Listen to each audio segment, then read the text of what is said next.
Robbie, first of all, congratulations on this film. Amazing job. This is the Resident Evil I've always wanted to see. I felt like when I was going through that mansion, it brought back those memories of playing the game where you don't know what's really in the room and those scares, man, and the classic monsters. Amazing. But look, Chris took a very different path than his sister Claire. When she comes back to Raccoon City, can you talk to me about their relationships and a little bit about Chris as well? First of all, thank you. I'm super glad that you feel that way. I'm a big fan of the games myself, and that's how I feel. I think that this is the adaptation that fans of the games have been waiting for.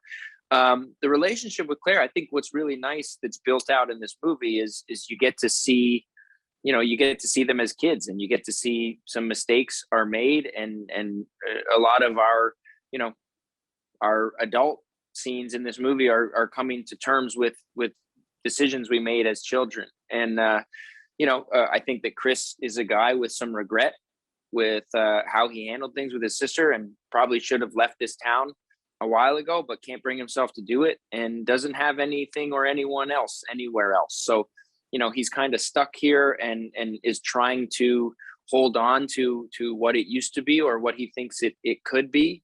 And he needs to come to terms with a lot of these things over the course of the movie. It's amazing. Now, Chris Redfield is such a beloved character in the Resident Evil universe. Did you play the games for research? And if so, what stood out about Chris that you wanted to bring to the screen? Yeah, I was thinking about it. I've probably played 80% of the Resident Evil game start to finish. I even played the GameCube one where you shoot the gun at the TV. Like, yes, I remember that. Yeah.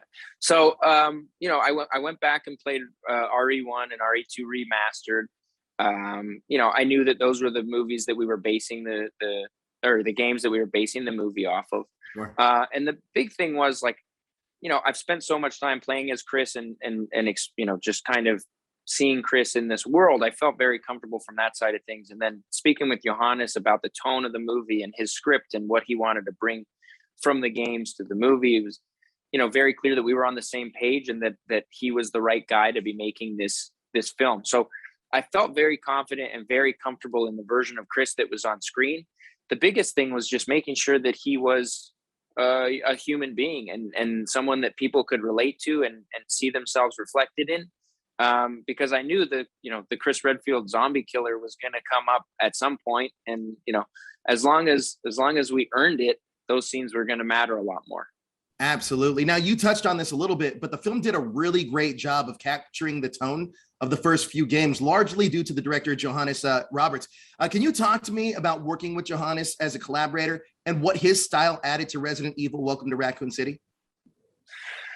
I mean, it was just clear that he was so passionate about 1 and 2, and that he was a gamer and he played through them and he knew what he wanted to see. And I think that's what it came down to is, video game adaptations are difficult because you want to deliver for the fan base, but you also want to make something that's fresh. And sure. The nice thing about Johannes's take is that he took liberties where it mattered for the story. And I think just to further create, to make these characters more relatable and more, people could understand them more and just kind of see where they were coming from while still holding that heart and soul of the video games.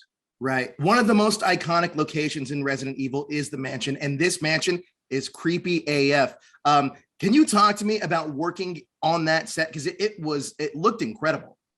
It was amazing. I mean, Johannes went to Capcom and asked for the blueprints for the Spencer Mansion and for the police station. And kudos to him and production designers and props and set deck. Everybody absolutely killed it. I mean, you set foot in there and you're like, I am in the video game. Right. Absolutely. Now, look, this film here really focuses on the first 2 games. For your character, Chris, do you hope that the future Resident Evil stories kind of stay faithful to the game, or do you kind of want to deviate from that path? I think it should be a nice balance of what, what this first movie is to the first two games. I think that Johannes did such a great job of finding the places to, you know, take some liberties and make some adjustments. And, you know, he modernized the zombies just a little bit. They still, you know, they're still the zombies from the game, but they're a little bit faster, because if you take the zombies from Resident Evil 1, it's a little boring. You can run around them, no problem. Right. So, you know, I think just being a reasonable fan of the games, he took the liberties where it made the most sense. And if he continues to do that, then, you know, Code Veronica, like, you know, there's a lot of IP that could be adapted into some really cool stories. Well, look, I'm here for it. This is the Resident Evil I wanted. I mean, it's great. Thank you so much for your time, Robbie. I appreciate it. Thanks, Joe. Take care, man.